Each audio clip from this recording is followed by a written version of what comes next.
Blessings, everyone. It's your girl Mocaso, and I am here for another week of Women in the Metaverse, where you guys know every single Monday we get together in the Metaverse to have iron sharpening conversations. And this month we've been talking all about AI, and I wanted to have this conversation with you all because I know it is a hot topic around these streets, whether you're still, in the modern times, olden times, or even, a little bit into the future times. Everybody knows that AI is a big game changer and isn't going anywhere. So on that note, I really wanted to use this month to dive into that concept some more. So with that being said, you guys know we are in our new WIM studio. Check us out. If you don't know, this is a space dedicated just for women to come together to have these conversations. If you don't hold the space that actually opens up this NFT, you can come here to our WIM treehouse anytime. Fill out this Google form, and then we will airdrop you an NFT, so that way you can come into the space, and if you click here, that'll get you the link to actually get here to the studio. And the cool thing is, not only does it unlock it on Mondays so that you can come and be a part of the conversation that's live on air right now. Shout out to all of our viewers on Twitter, Twitch, YouTube, and Facebook. But also, you will be able to use this space and host your own events. So it's very exciting how we again are adding utility for our NFT holders, and by our NFT holders being those that are in this community, the women in the metaverse. And that is the NFT back here, if you guys have seen the Lean on Me portrait. But this isn't about that. This is about AI, but I just want to give you guys a quick rundown on how you can actually come be a part of this. So this month, for AI, we're going to be talking about how AI can protect women in the metaverse. That's going to be today. And then next Monday, we'll talk about how AI will affect the next generation. And if you guys missed it, the first week, we actually did a few live demonstrations, and I showed how AI could actually help women in the metaverse by helping balance our schedules, create, a way for us to balance our time efficiently, and then also for content creating and how we can use AI, to create content and captions and all the different things to, again, help us become efficient, because that is the main thing with AI. When you're thinking like, why are all of these companies, changing their whole business models in order to incorporate AI? And it's because of how much AI changes their business model already, right? It becomes that bottom dollar where, hey, you can invest in AI to do something and start making a higher return than hiring a few people to get that same job done, or maybe only needing one person along with a few AI compared to 10 people and things of that nature. And so again, what we want to focus on this week though is actually how to just protect our ourselves using AI. But I did also want to sprinkle in how we can protect ourselves against AI, because you guys know I have to take it there. With the good, there is also bad, because in order to build, you also have to destroy. So we have to look at everything that we are going to be building and what that is really going to entail. And so on that note, let me get this going here. And you guys know you can always drop your thoughts in the chat. Spatial was not able to actually go live today, so a lot of people may actually not know that I'm having the live space in the metaverse. But if you're watching it on the internet, I definitely appreciate that. So let's get right into it with, again, starting with how, number one, AI can actually protect women. Because again, I think when we talk about AI and why it's this big phenomenon, it's because, again, how is it coming in and doing things that people have been struggling to do? And when you look at the news and you're still seeing, different movements for women fighting to protect their rights and their body and their choices and everything that entails, you see that there is still a fight to do so. And so with that being said, how AI can actually help is there's a few different ways. The first being early warning signs. Now, AI powered algorithms can analyze patterns and data to identify potential risks and provide early warnings for various forms of violence against women, such as domestic violence and stalking. These systems can help law enforcement and support organizations intervene before harm occurs. Now, when you think and you're like, Mo, what the heck does that even mean? I remember seeing, I was watching one of these, law court cop shows or some show, and one of the police officer was showing how with AI they can see pattern, right? Because it uses all the cameras around to track patterns, so it makes a line for each person that travels that, and then it can also track their pattern over the course of time and how often they travel there, and then they can do that with all of the people that travel there and where they're traveling, and really get a sense of normal behavior and what's normal and what's not normal, right? So that then again, when these abnormalities start to pop out, now you have a better chance at reacting. And if you think again, like, okay, well, how can this protect women? Think about, I know one of the first things I thought of when I thought about, how AI can protect women was being on a college campus. You always see those, little stands in the middle of, campuses, and it's like, hey, press this button if you have an emergency happening, right? But think about it. If an emergency is happening, what if a young woman, gets into an encounter with a man or a group of women or a group of men or something that she isn't able to overpower and get to that button? Then how does she call for help?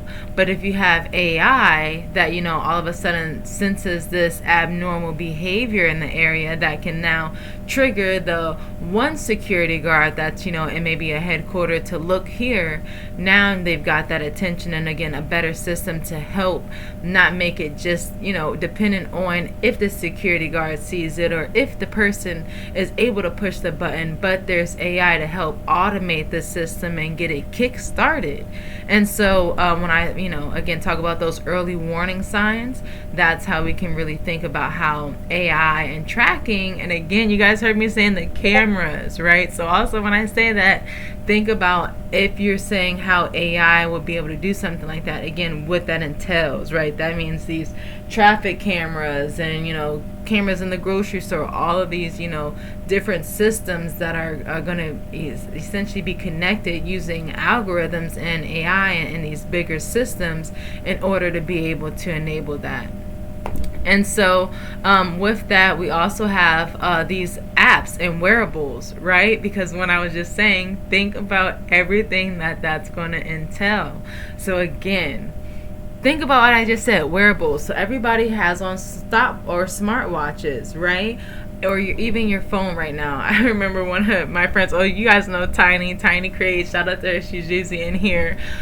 She had locked herself out of her phone, and it sent out an emergency signal. You guys know if you have your white iPhone and it goes on that white screen, and it's like emergency call, but it's like nobody knows what the emergency call thing means.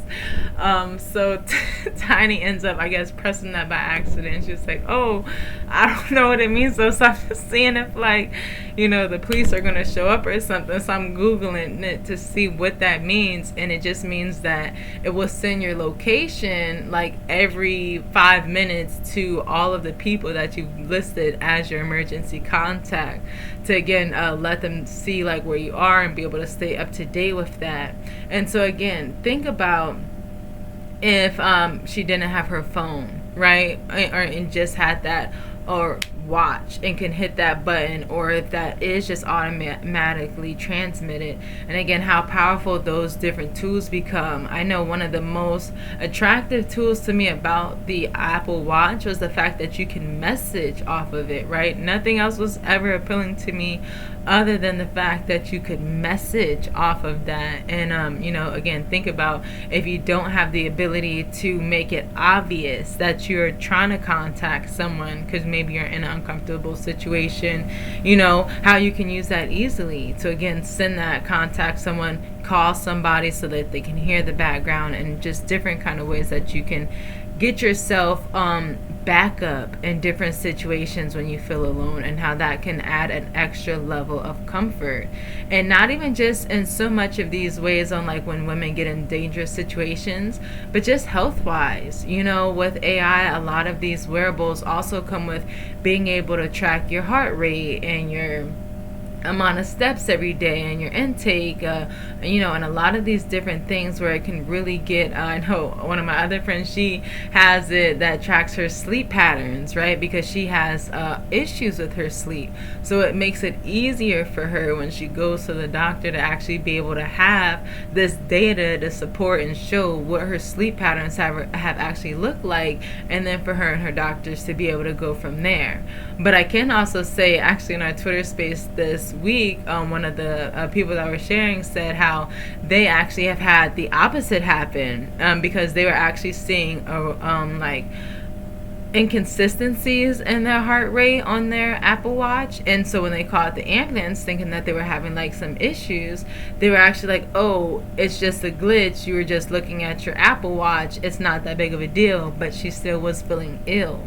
So again, this is where we get those two sides of that coin, on where it's good and it can be supportive and help you with this information, but again, how it still has to be used, and people have to use it in order to apply it and take it serious as well.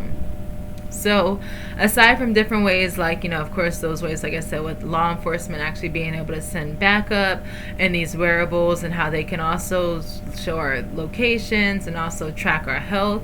We also have the predictive policing and these chatbots and helplines, right? So AI-powered chatbots and helplines can provide women with instant chat to information support and resources that can offer guidance on legal rights, counseling services, and emergency contacts, ensuring that women have access to help when needed. So why I even again wanted to point out that main point right there, because if you guys remember, and if you don't, the recording is on YouTube now, but when we actually had our panel, one of our panelists, Zarina Guides, if you guys remember, she actually was a lawyer as well, and one of her services in the metaverse was offering services to women to be able to help them in these divorce situations, to be able to offer entry level consultations, right? Like, not saying that she's going to be their lawyer, but being able to help answer questions so that these women are able to go and do more for themselves from there. And again, that's what we're going to see become more and more prominent. ChatGPT is an easy thing for you to see, where you can ask it anything and it can give you information, it can tell you how to get things done, it can point you in that right direction. And again, this algorithm, once you ask that one question, now it's going to give you all of the resources it's going to see, and kind of keep putting that into your face, because again, that's what these algorithms do. They start learning, like, oh, that's what you're into, this is what you're learning, well, let me keep giving you more and more of that information. And then one last thing that it can definitely do that I think is kind of obvious but not so obvious is, again, that discrimination, right? Where we can use AI for actual data analysis, which of course we can do now, but again, we're going to be able to do it at a whole nother level, and more people will be able to do it, right? Because now I think, certain people have gone to college to become data analysis, right? So that has made other people think like you have to have gone to college to be able to analyze data. But again, when you have this level of AI to fall back on and offer insights and help you along the way, it again empowers everyone to be able to see the data and understand what they're seeing with that. And so with that, I think we'll be able to see a lot of gender equality become more evident, especially you'll start to see again where the issues are and be able to attack right at that root. And from there, though, that's where I want to kind of pivot into how we can protect ourselves against AI, though, because although I did say, with AI it can protect us from discrimination, because it can analyze the data and let us know if discrimination is happening.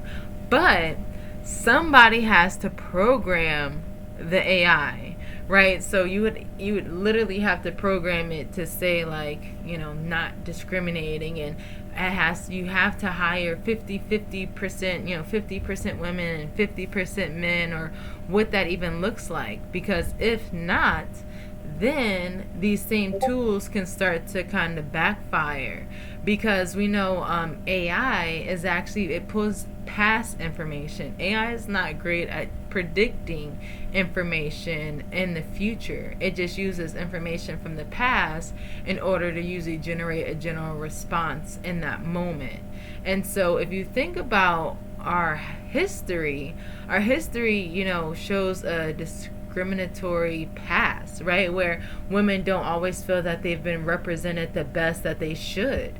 And so if you think about, okay, well, now if AI is using that data in order to continue to use that for future, algorithms that it's creating, again, we're going to still be stuck in that same cycle then. And so again, it's going to come down to the programmers and the intent and how they're going to be able to curve that. And again, when we talk about then the programmers, that unlocks another level on how or what we need to protect ourselves when we talk about AI, is also that information. Because just like I said, AI gets its information from past data. It gets its information from us. It gets its information from you. If I said, oh, it's not going to discriminate against you, then that means AI is going to know that you're a woman, and your ethnicity, your religion, your hair color, your eye color, everything that is about you, so that it knows what not to discriminate against, right? And so again, if it has all of that information about you, then now you're entrusting these AI systems to be able to have, protective measures to protect you and all your information. And again, that's why we always say data is like, gold, or, it's that same value in this digital era, because of how valuable it is and how you have to protect it. And again, that's why I really wanted to spend today's conversation talking about, all the great ways that AI can, again, help us and protect us, and all these different ways that you may not have thought of, again, physically, mentally, and all those amazing things. But also how you also want to think about, as you're seeing AI become more prominent, how you want to protect yourself while you're using these tools, while you're giving up your information, while you're interacting with it. And keep in mind, it is important to also be a part of it, though, right? Because again, lack of representation is something that we've already spoken on. And as you start to use AI more, I think you start to see that more and more. So again, for us to add that shift, we have to, and I don't want to say we, because I'm not sure if all my audience is black women, and I hope they're not. I hope, we're all different colors of women, and we all have to be present into this space, because we all have to be represented. Each of us, all of our different religions, all of our different backgrounds, all of our different perspectives of life, because that's, our colorways. It's not the pigmentation of our skin, but just our experiences that paint our view of life.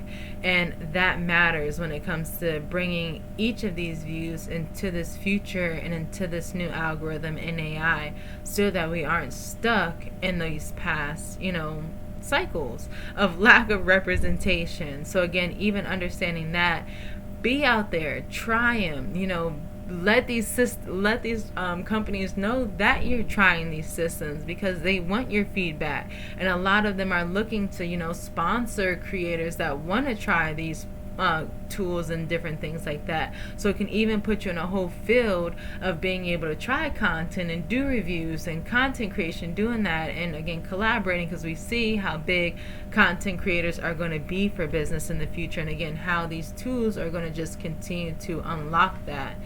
And again, how that's going to be important, because one last thing that we have to be protecting ourselves is misinformation, right? Because we are going to have to be in control of the information that is out there, because easy for anybody to create information, to use AI with a picture to get a different face and a voice to get a different voice, and text it so that it says whatever, and you never know who said what. And you're looking at a picture of Obama, and you're hearing Obama, and it's edited nice enough so that you think you're seeing a real video of Obama, but it is something that somebody made on a laptop, as an example, right? And again, how these deep fakes are going to be something that we're going to have to be conscious of, become well aware on how to even be able to notice those kind of things, how being able to second guess, and again, not just taking everything at face value, understanding the technology that's been unleashed, and most importantly, understanding that this technology has been around. This is not just new to the world, it's just new to the masses, it's just new to you. But to the world, there are people that's already known about it and have already been using it. So you just want to continue to educate yourself every day, learning a little bit more, researching a little bit more, trying a new tool, adding another notch to that belt to sharpen and strengthen that tool belt, because it's just going to make you longer in the long run, right? Because like I said in the beginning, we know these tools are not going anywhere. So the more you try, the more you learn, the more you're going to help yourself and the next person. And the next person can be someone as simple as your own parents, your own significant other, your own children, your own co-worker, your own boss, your own employee, because again, these tools are here to help make us better. So again, the better you get efficient at learning how to use these, the more efficient you'll become, and you'll be a leader in that role. And you guys know that's what we are all about here. So that's all I have for you guys with talking about AI and how we can how AI can protect us, and also how we can protect ourselves against AI. So you guys always make sure you do your own research, stay diligent, and if you've missed any of our past episodes, make sure you go dig in, because this is how we do. We have plenty of great different topics that we've talked about, and we would love for you to be a part of the conversation. So just like I showed you guys in the beginning, make sure you head over to the Women in the Metaverse Treehouse. This space is always open. You can see my Mocasso in there. Fill out this Google form so that you will get airdropped this beautiful NFT for free, and then you will be able to access the WIM studio so that you can come and be a part of this podcast. And you guys know we are just getting started, so I hope to see you soon. Peace.